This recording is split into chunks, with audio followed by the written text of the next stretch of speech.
Let me. It's ridiculous. Right, I think we should be fucking alright. Let's Let's get go. this fucking. Oh. Let's go.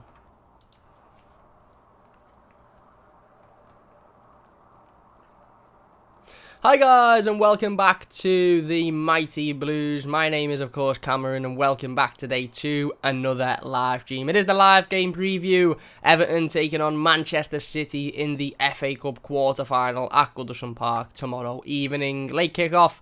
Really tough game for Everton, of course, but we are one step away from the semi-finals at Wembley, albeit an empty Wembley, but it's still a trip to Wembley for those players. And look, it's another opportunity to go further in a cup competition, and if we can beat Manchester City, not only do we get into the semi-finals and we're only 90 minutes away from the final, but we've also beaten the best team in the country comfortably, and I think the confidence that that'll bring to the team will be absolutely massive. And I just being on Man City Fan TV, giving a little opposition preview, and I just said as part of my video that, you know, look, this has been a season where Everton have broken, you know, quite a few records, really. The record against Spurs away from home, which we hadn't beaten them for however long in the Premier League. Obviously, the derby win at Anfield, which was absolutely massive, 22 years without beating them. So, if we can go on and end that record of not winning a trophy for as long as we've gone, then that would just be the cherry on top of this season. And it's been the question that everyone's been asking recently, be it on Twitter, on social media, in the comments.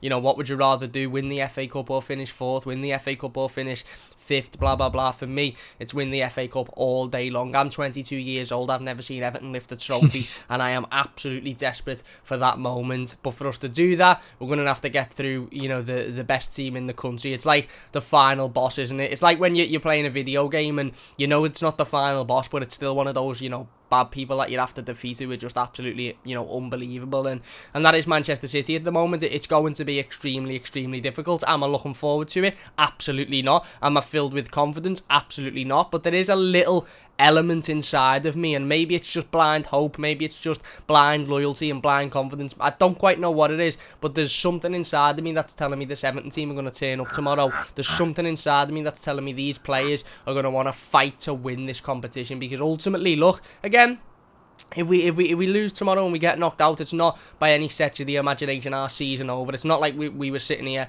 last season and saying, you know, once we get knocked out of the cup competitions, that's it, because we haven't really got a fight for Europe. There's still very much a fight for Europe, be it the Europa League. Again, the Champions League might be a little bit of a stretch, but there's definitely still a fight for the Europa League on. So it's not by any means season over if we don't win tomorrow. But again, I think, you know, look, I think if you win the FA Cup, you get in the Europa League anyway, and I'd much rather do it that way than finishing in the top 7, because I just desperately want a trophy. We're joined by Callum today, as per usual. Cal, it's going to be an extremely difficult game, a massive task, and ultimately one that we have to be at 150% for. If we perform like we did against Burnley, it could be an embarrassment, couldn't it?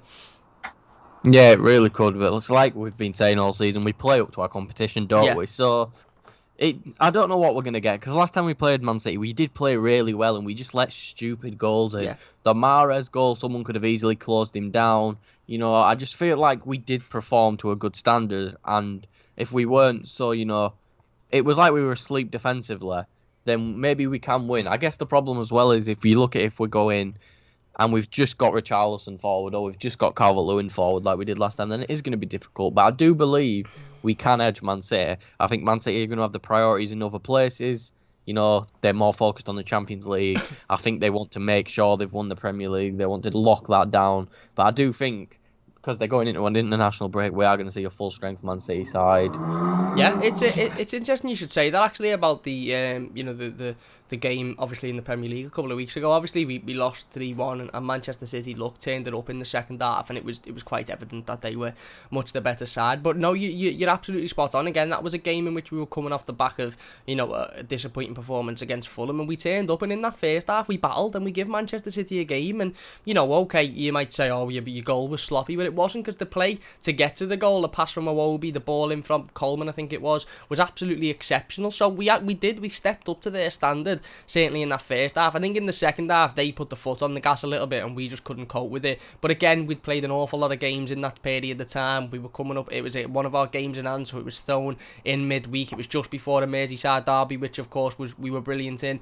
This is a game in which we've had a week off, and then we've got another, week or so off after it with the international break. And you brought up Pep Guardiola's, sort of priorities and stuff. And look, again, listen, Pep Guardiola's a manager who's won the Carabao Cup about the last 25 times on the bounce, so I don't particularly think it's difficult to say with Manchester City, isn't it? Because we could see a Manchester City team with 11 changes in from the team that played, on the weekend in the Premier League, and it still be an absolutely exceptional Manchester City team. This is a club we're talking about who can make 5, 6, 7 changes and that quality not drop one bit, whereas Everton are a team that make 2 or 3 changes and the quality drop off is absolutely evident. You look at the likes of when Decore drops out, you can see that his presence is missing in the midfield. But I do think there's that thought process there of maybe Pep Guardiola thinking, no, you know what, we wanted the Champions League. I think is Manchester City's biggest priority this season. I'm not a City fan.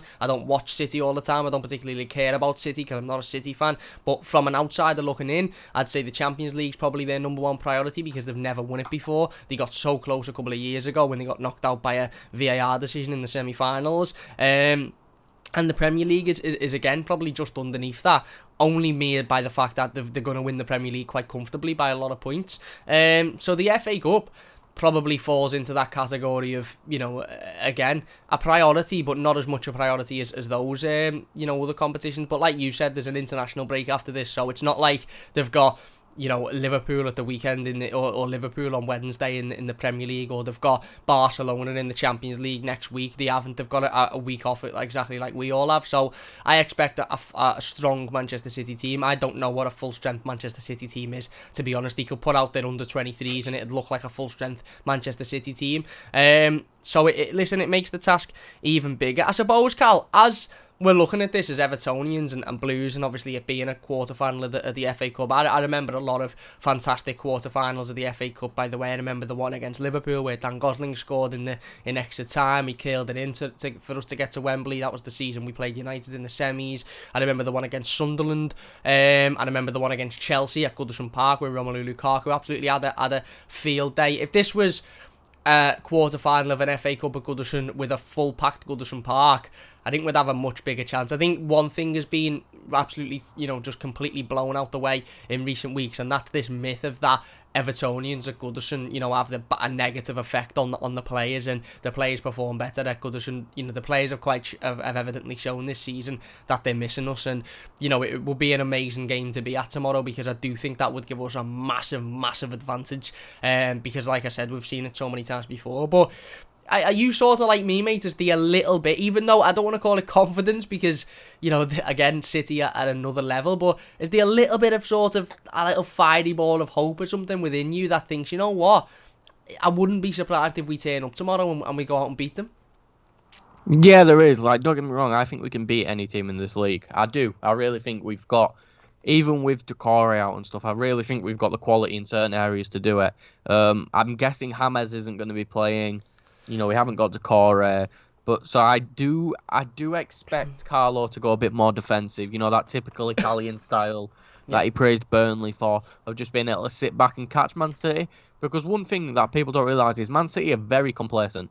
Man City are very error prone for a team that are so good. It's just they can make. Obviously, that's been reassured with Ruben Diaz and John Stones' form. But, John Stones is still a blue in disguise, so let's hope he scores a few own goals for us. But I just don't know. I just really think we can do it. I believe. But I also don't want to go in saying it's happening, we're winning. Because don't get me wrong, if we beat Man City and we are able to take out Man City, I think we can win the entire competition because we've just taken out, in my opinion, the best team in Europe. Yeah. I think if we can beat them, look, there's still some really good teams in the FA Cup. I think Man United are still in it. I think Leicester are still in it. So it's not like, it's Everton, Manchester City, and then 3 or 4, Championship teams or League One teams. But if we beat Manchester City to get into a place at Wembley in the semi-final, I think that confidence and that momentum that brings, we then look at Wembley in what, a couple of weeks' time, a month's time, whenever it'll be, and you're sort of thinking, right, this is our season here. Okay, you still want to perform in the Premier League, you still want to battle to finish in a European position, but we're in a semi-final of an FA Cup here. Let's go balls to the wall on this, because if you get to the final, it's 90 minutes and anything can happen over 90 minutes. And hopefully, given some of the announcements from the government, hopefully we'll have Evertonians at Wembley for that game. And to be fair, I'm going to go out and put this in the way, and people might disagree with this, and I think it was shown by the games at Goodison early in December with the Chelsea game and the Arsenal game. I think if you were to put Everton in an FA Cup final against any side in the country really, and you were to say to Evertonians, that's the first game you can go and watch your team back live in, be it 10,000, 15,000, 20,000, whatever it may be, I think we win that game, because I think Evertonians turn up more than any other fan base does, and especially given it'll be the first game most of us have watched in over a year, and it'll be at Wembley in an FA Cup final. But again, maybe getting a bit carried away with myself there. I completely agree with you, Carl. I think on our day we can beat anybody and we can give anybody a game. But you're right, Manchester City have shown that they're not invincible. They lost to a Manchester United team that performed poorly at times this season, and I know they've got a very good run of form at the moment and the confidence is oozing. But we have to, ultimately as a fan base, we have to have that bit of confidence and belief, don't we? I'm not going to sit here on a preview and go, yeah, we're going to get battered from pillar to post here, lads. It's going to be difficult. Thanks for watching. See you later. Because we could get battered from pillar to post. I could be sitting here on Saturday. Me and Cal could be sitting here next week and going, yeah, you know what? They're just an unbelievable team. We couldn't keep up with them. That could be the case. But I'm not going to sit here with that mentality, because I would be absolutely fuming if let's just say now me and Cal could do this mad thing with our brain and we could travel to Goodison Park and we travelled into the changing room and every player was sitting in the changing room. I know COVID and they have to have different changing rooms, but let's say, for example, every player was sitting in the changing room and they were all going, yeah, we're going to get bounced everywhere tomorrow, lads. This is going to be hilarious. This is going to be dead funny. We're going to get battered. There's not even a point in turning up. Me and Cal would be sitting here fuming that's the mentality. These players need to have that mentality of, we can turn up and we can win this game. We can put a performance in. Yes, we have to be at 110%, and maybe we do have to rely on Manchester City not being as good as they usually are. But if we're at 110% and they're at 110% and they beat us, then we can't really complain, because they are a better side than us. But the mentality needs to be right. So we have to sit here as fans and we have to believe, don't we? It's an FA Cup quarter-final. It's not a league game. It's an FA Cup quarter-final. We have to have that belief in us. Yeah, we really do. And this is going to be something for Carlo Ancelotti as well, to come into Goodison Park, to come into Everton, a team that hasn't won a trophy since 1995, and to win the trophy in his first full season. It makes it a roaring success. Yeah. It makes it ridiculous for us. We've come in, we've got this manager who we all know is world class, but none of us expected to win a trophy this year. Let's be brutally honest. Yeah. I was thinking maybe max, or we'll have a decent run in the Carabao Cup. We might get to this point in the FA Cup, because let's face facts, we're not expected to win trophies. This is still meant to be a transitional season where the team gains chemistry and into a Carlo Ancelotti system where Carlo Ancelotti can then build this team how he wants it. But we've overperformed massively multiple times. The home form hasn't been great, but away we've been fantastic. Calvert-Lewin's turned into arguably the best finisher in the country, and it's been great. It's great for us to see. But if we can win this FA Cup, which I believe we can, don't get me wrong, I think we lose tomorrow, but I also have hope we can win. Yeah. And I think that's it. I think, realistically, look, you won't find one Evertonian that says, yeah, we'll beat these are awful, we'll definitely beat these tomorrow. But you've got to have that positive mentality going into it. Like I said, is this the be all and end all of our season? No. But we've come up in FA Cup games before where it's been the be all and end all of our season, and we've lost. The game against Leicester last season in December at Goodison, where we went out on penalties, that was the be all and end all of our season, because we weren't going anywhere really. I think Marco Silva was on the brink of being sacked at that point, or it might have been just after he was sacked, and it was Duncan Ferguson that took over. The league was looking grim, and we lost that game. I can count on, I couldn't even count on both hands how many times Everton have had the season in their hands in an FA Cup game and we've lost, and that's not the case this season. Obviously, like I said, they've still very much got a fight on for Europe, but exactly like Callum said, you know, Carlo Ancelotti turns up and wins a trophy in his first season at Everton. He's already done more than any manager has done. You can talk about how good David Moyes was and how brilliant he was for 10 years and how much loyalty he had and how well he done with Everton. Carlo Ancelotti will have done more than David Moyes ever did in that decade if he can win the FA Cup this season, and he will go down as a legend as well as all of these players if he can win the FA Cup this season.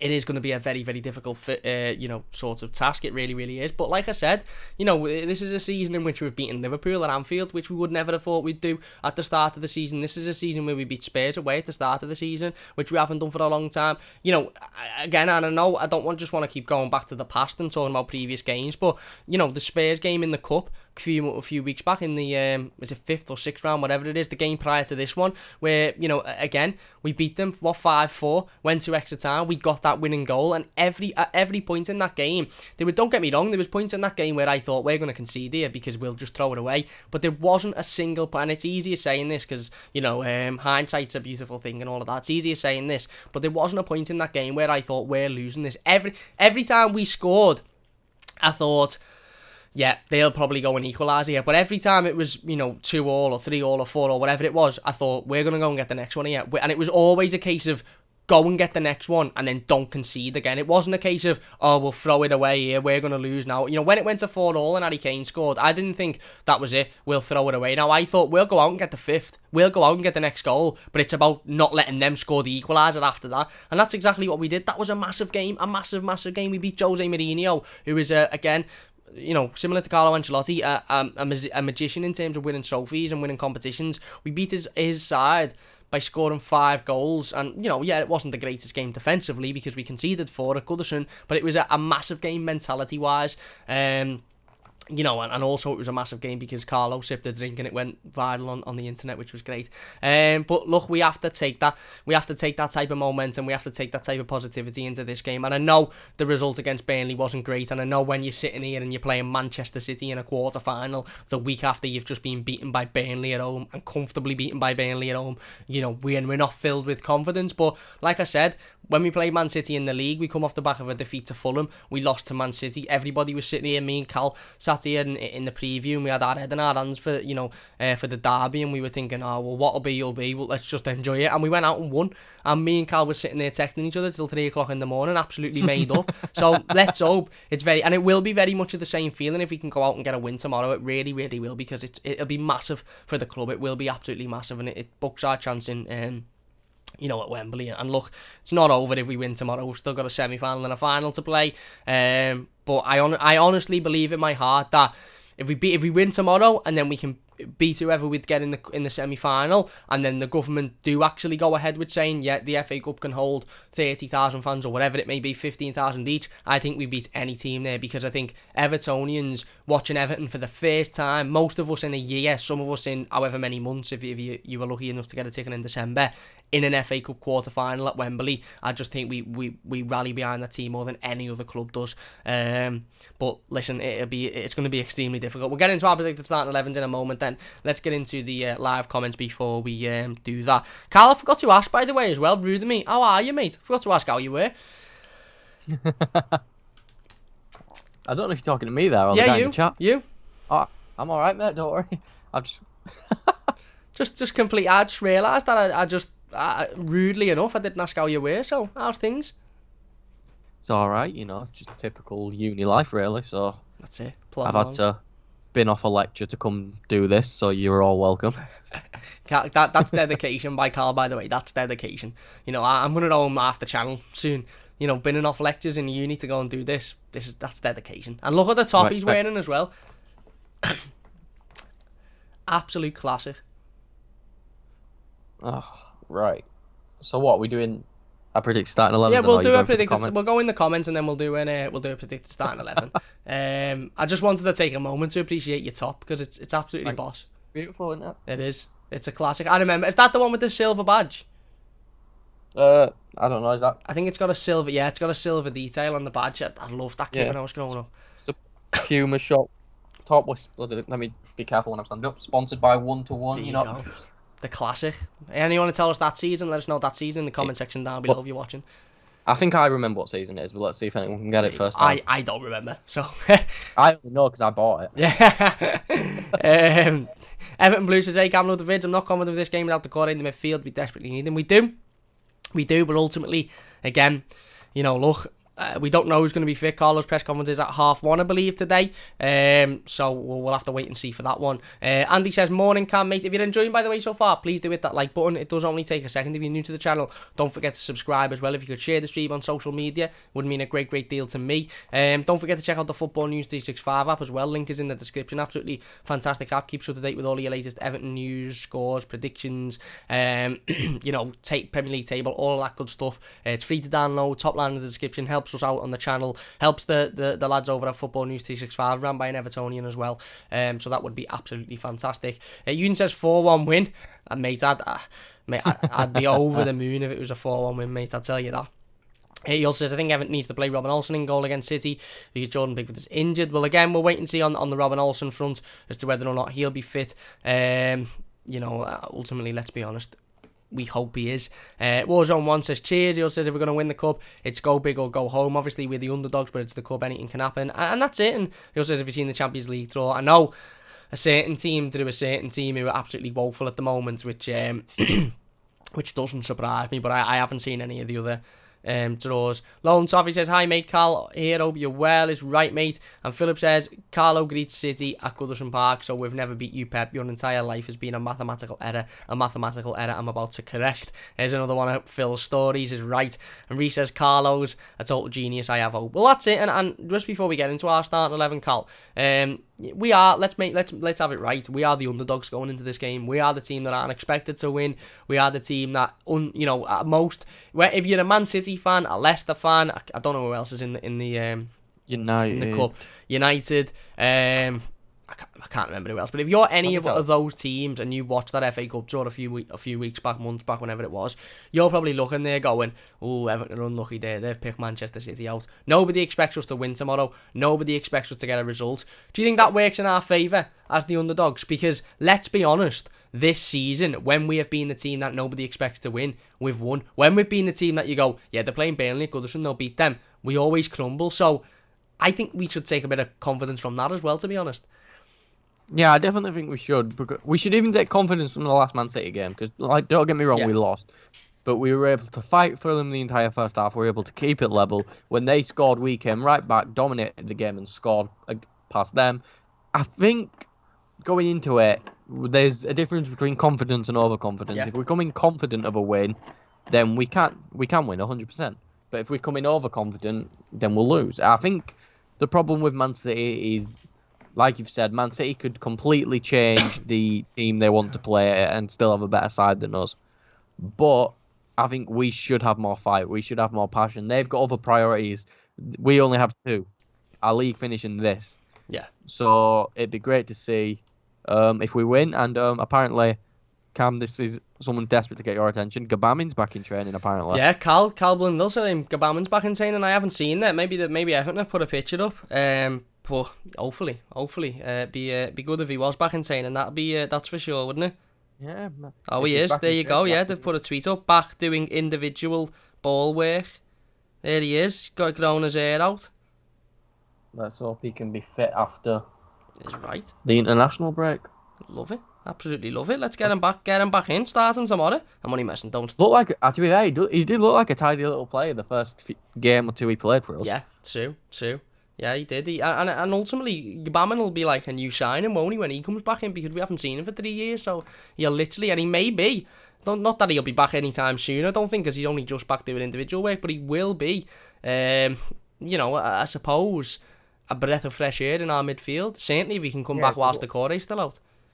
Like, if I have a look, before we go into our starting a thing here, I'm pretty sure his last year in Germany, he had some unreal stats. Well, he hadn't had an injury before he come to Everton, had he? I don't think he'd spend much time out injured whatsoever, and then he come to Everton and it just all went to shit. Defensive stats, so what was he having?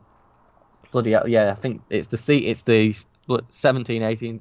Basically, he had 3 tackles, 2 interceptions, 3 clearances. Bloody.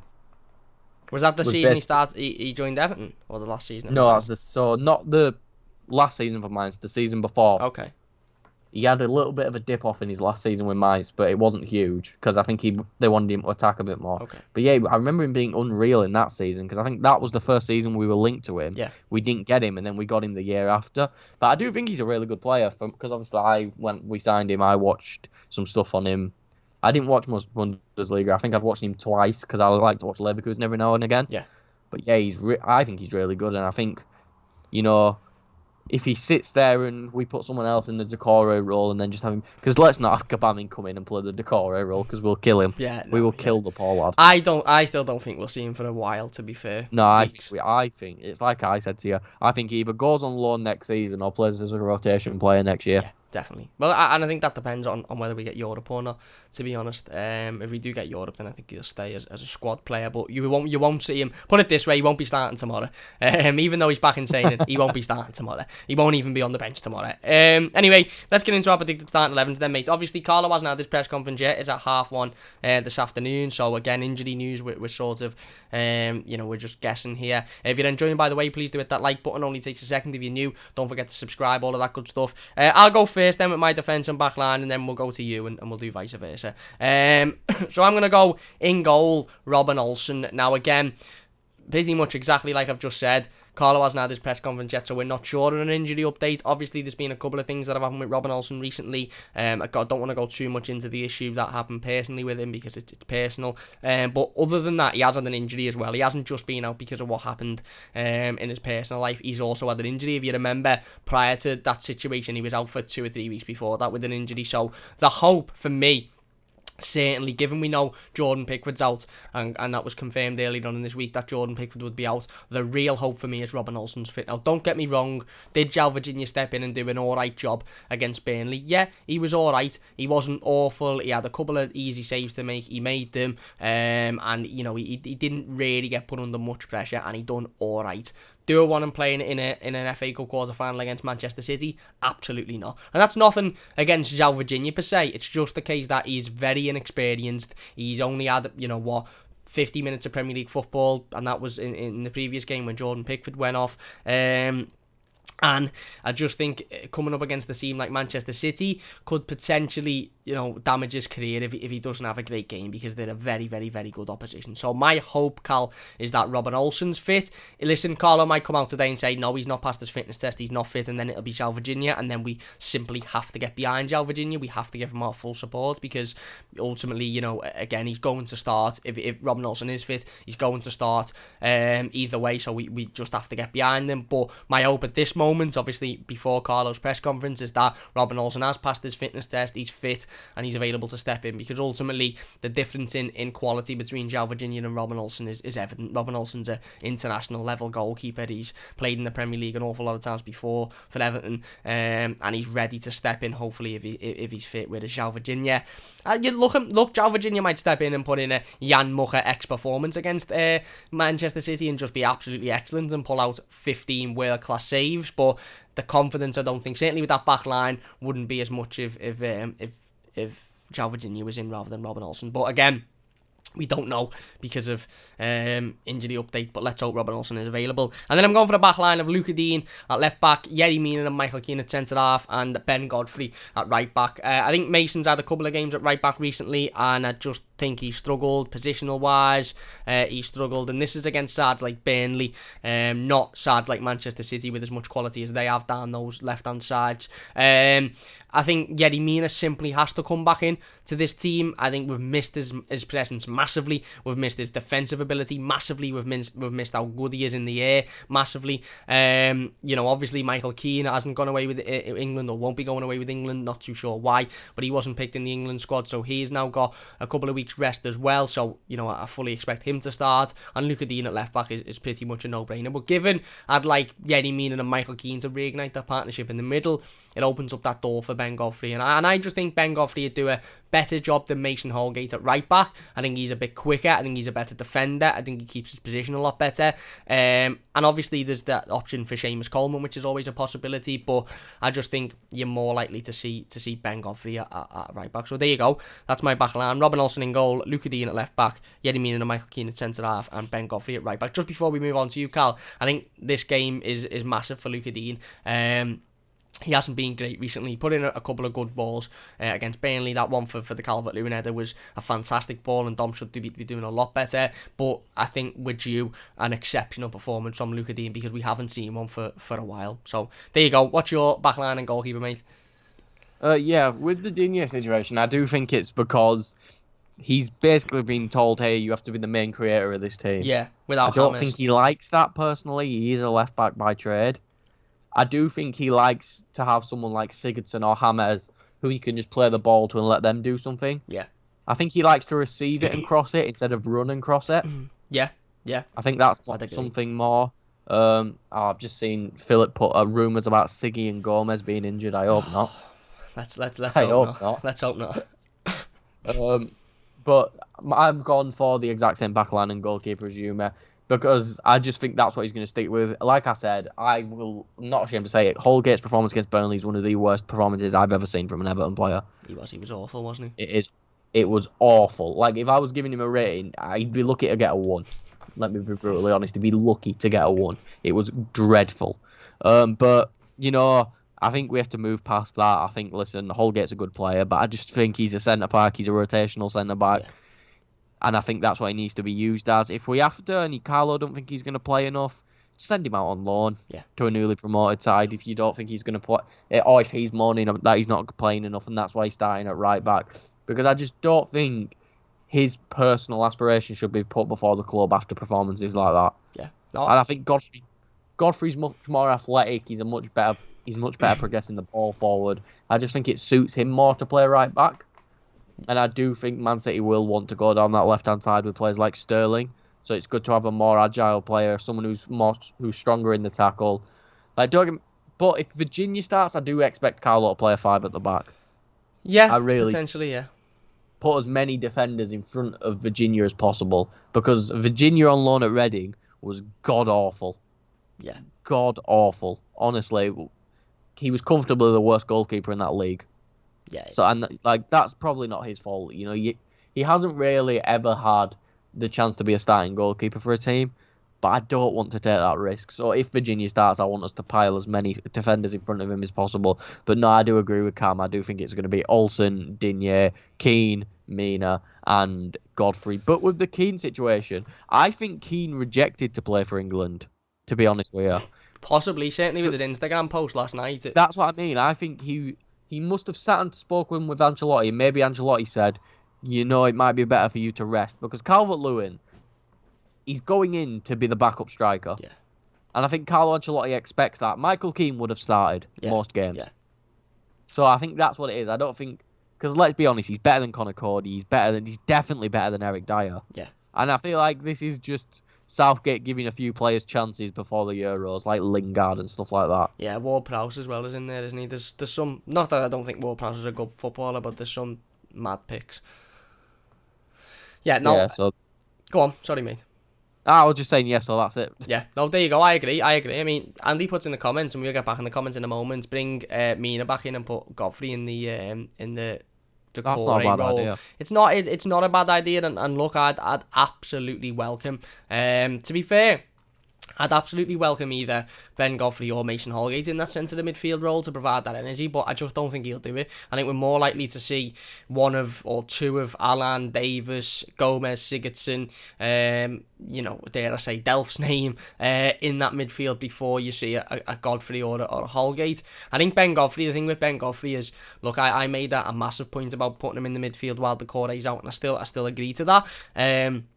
But I think defensively, this lad is absolutely exceptional. You could argue he's our best defender in terms of just being a defender. Look, Michael Keane's been excellent, and aerially you've got Yerry Mina and all of that good stuff. But in terms of being a defender, Ben Godfrey is absolutely exceptional, and I think Carlo would prefer to have him in that back line, be it right back, centre back, left back, before he puts him in the midfield. If we had a full fit back line, and if Mason was playing well, then yes, potentially. But ultimately, Mason hasn't had the best of times in recent weeks. So there you go. Both of us going for the same back line, of course, hoping that Robin Olsen is fit. If it is João Virginia, then look, there's not much we can do. Ultimately, if Carlo comes out and says Robin Olsen's still not fit, you can't criticise him for having to play João Virginia. We've got no other option. We just have to get behind him and hope that he puts in an unbelievable performance. Into the midfield then, I've gone for a 4-2-3. I've gone for a 4-2-1-3.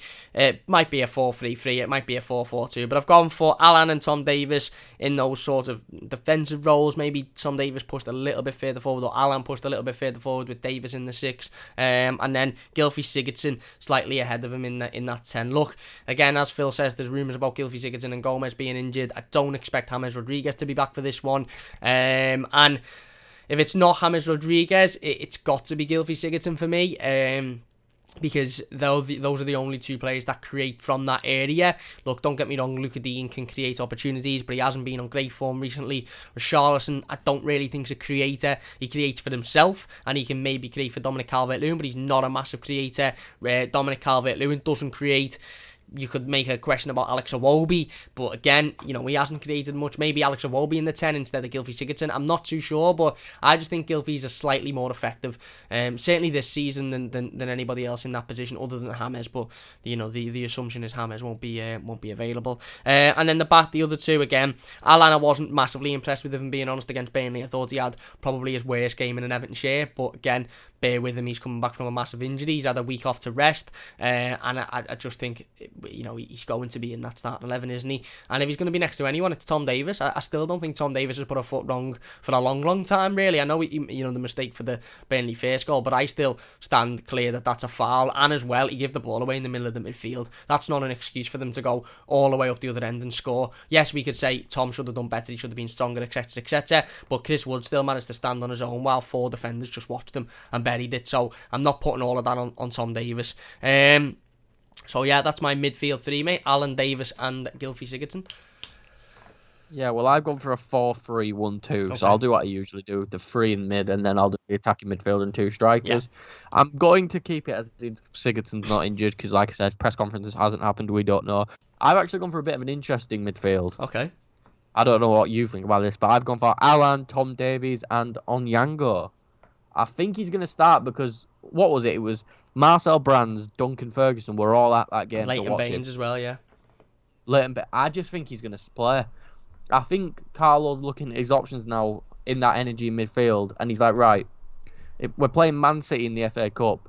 This is the perfect chance, in my opinion, to give a youngster a chance to prove himself. I think Onyango's good, and I think he can just offer the energy of he'll constantly chase someone down, play the simple pass. We don't need him to do much. We just need him to constantly chase Man City's midfielders down. Yeah.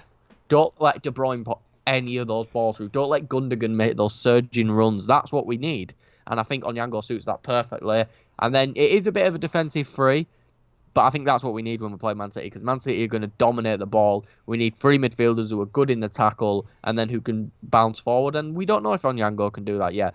But we won't know until he's given a chance. And clearly he's rated highly at the club if he's constantly being put on the bench for us. Yeah. That's my thinking process. No, I agree. And I think Tyler Onyango, again, if Carlo Ancelotti wasn't so hesitant to play the young players this season, I'd happily have Tyler Onyango in there. I think he's got the physical ability to start. I think he's, like I said, he's good in the tackle. He's good on the ball. He's constantly everywhere. He's tall as well, so he's a big physical presence.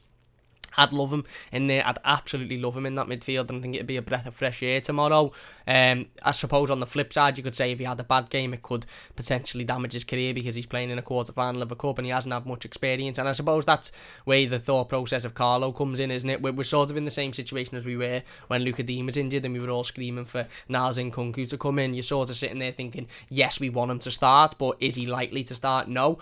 Carlo's likely to go with the typical, Gomez's or Sigurdsson's or even Delph's, I think, over somebody like an Onyango. But you're right, there was a couple of interesting people at that under-18s game, watching Tyler Onyango the other night. Under 23s, whichever it was, the likes of Duncan Ferguson, Marcel Brands, Leighton Baines. So I'd like him to sit in there. I think he could not specifically do that Decore role per se, but be the closest to that Decore to the Decore role as maybe we've got at the moment in the team, and he could certainly do it a lot better than players without any energy and without any intensity. And Tyler Onyango has that energy, he has that intensity. Like I said, I'd be happy to see it. Do I think Carlo will go with it? I'm not sure, because I just don't think he'd trust the youngsters in a game like this. I think he'd prefer to go with experience. But I agree with what you said. I think we're going to see a defensive formation. We're going to see a defensive tactic, and we're probably going to see a very similar tactic to the one against Liverpool. Keep them out, defend well, hit them on the break. And look, again, say it every week, it's nigh on impossible to guess a Carlo Ancelotti starting 11, even after the press conference when we know injury news. It's still nigh on impossible, because, you know, we could see a back line of Mason Holgate at right back, Godfrey at left back, Mina and Keane, like we did, you know, in December when we were excellent defensively, and you might have Luca Dean pushed a little bit further forward. There's a lot of different things Carlo can and probably will do, and ultimately that's why it's difficult to predict. So there you go, you've gone with Onyango, Alan and Davis. Yep, that's right. There you go. Front three then, I'm going with, in any order, any formation, whichever, I'm going with Richarlison and Dominic Calvert-Lewin. Obviously, they are no-brainers. And then I've actually gone with Josh King. Look, again, I still don't think anybody can sit and judge Josh King massively. And I know you've got a Iwobi there, who will probably play before him. And I know you've got Bernard there, who will probably play before him. But look, he come on the other day. Again, he didn't do anything massively, but I'm still not really happy to sit here and judge Josh King off of 5-10 minute performances. I think the other day he come on for 20 minutes, which is the most he's played in an Everton shirt in a single game. I'm still not happy to judge him off of that, because ultimately it's very, very difficult for a player to come into a game with 20 minutes to go and change it. Never mind an attacker, because they have to, for us to say that's a good substitution, they have to score or assist or win a penalty or something, etc. So I still want to see Josh King. I want to see. Oh no, Josh King's ineligible, isn't he? Because he played for Bournemouth in the cup. Yeah, there you go. He's cup tied. Good job. I just thought about that, actually, because I thought about his post when we played Tottenham. Not Josh King then. I'll go with Iwobi. I know Iwobi would rather play in the 10, to be honest, and I just think Carlo had seen him in the 10 for maybe half an hour against Burnley and then quickly changed it. Again, I just think when you're looking at a front three, you've not got many options. You've got Iwobi, you've got Bernard. That's pretty much it, really, isn't it? So I think, unless you put Luca Dean a little bit further forward. So I'll go with Iwobi, because Josh King's cup tied. And then the other two, I'll go with Richarlison. I think he could be our biggest threat tomorrow. I think certainly with his form in front of goal at the moment, I think he's been very, very, very good, with the exception of the Burnley game. And then Dom, who I think needs to improve, and I don't think Dominic Calvert-Lewin will be happy with his recent performances, if I'm being honest with you. I think Dominic Calvert-Lewin will be quite frustrated, to be honest, because he's had a lot of opportunities recently and he hasn't taken them.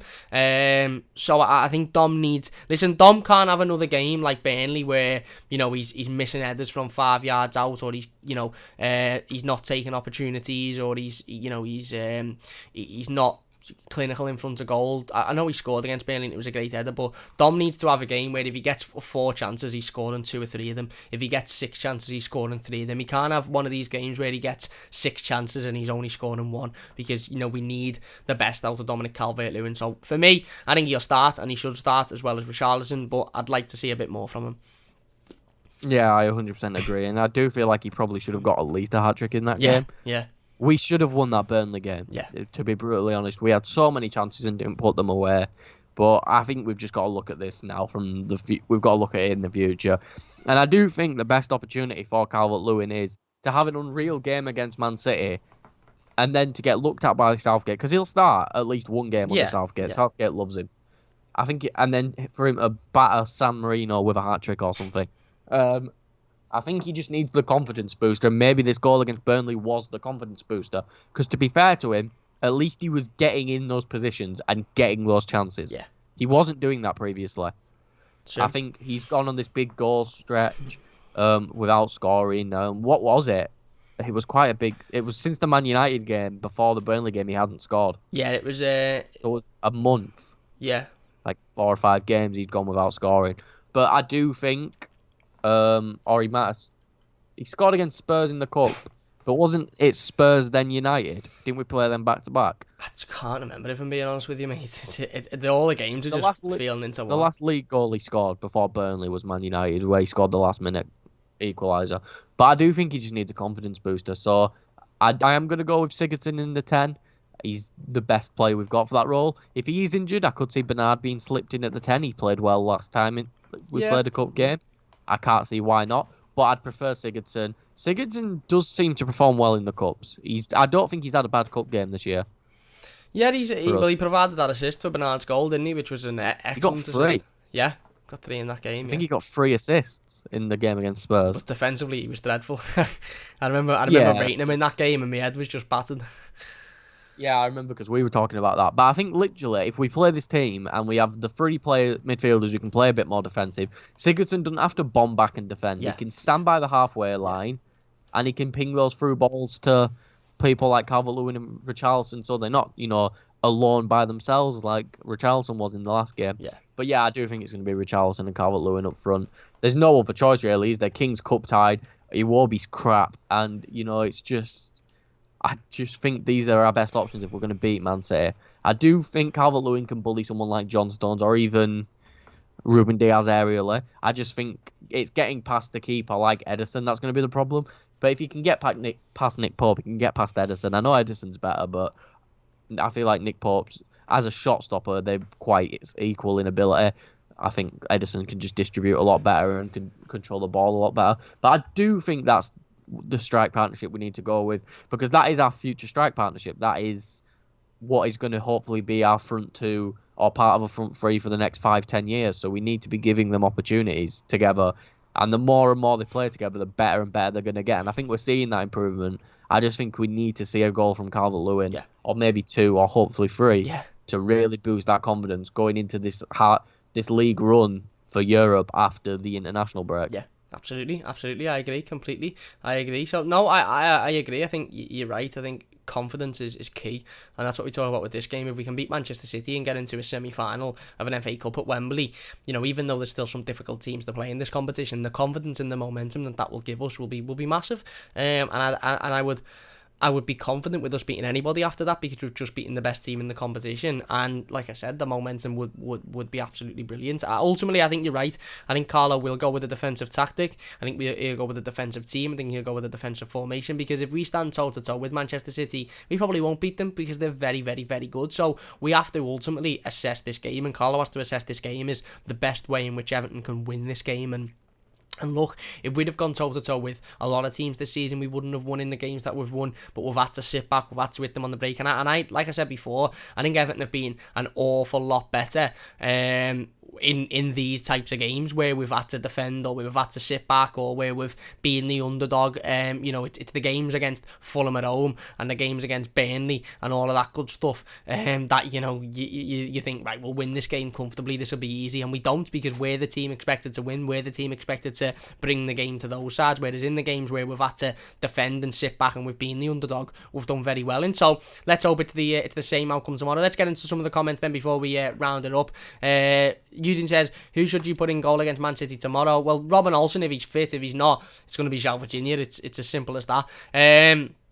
Philip says, hopefully he's in the right place after what happened. Warzone says, no, it was Duncan who was the manager versus Leicester. I remember going to the game and seeing that world-class strike from Baines. Yeah, Duncan Ferguson. Philip says, I'd actually forgotten. Cam totally overwhelmed. John says, the defence will have to protect the goalie so we can have a brilliant defensive game. Hope so. Cal says, Gabamman back insane and he's alive, is right. Warzone says, the quarterfinal doors are City, Dortmund, Porto, Chelsea, Bayern, PSG, Liverpool, Madrid. There you go. Some interesting games there. Phillips is looking forward to seeing the lad. I've never seen him due to work. Rumours about Sigurdsson and Gomez being injured. I think that's about Gabamman. Andy says, bring Mina back. Read that one before. Phillips says, exactly right, Cal. It's about time we become ruthless with anyone who starts whining. If Sigurdsson and Gomez are out, and Ben will be forced to play in the midfield. I'd like to see Ben in the midfield, to be honest, but I'm just not sure. Ian says, go at this like a derby.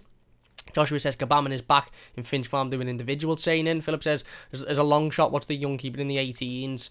I think he's meant to be awesome. Yeah, it's Harry Tyrer. He was played in the 18s the other day. He was on the bench for the game against Burnley. He's a good goalkeeper, but again, he's a long way off Premier League football. Philip says, we should adopt Liverpool's method to beat City. Simply put them off by smashing the team bus. There you go, King is cup tied. What a silly mistake by me.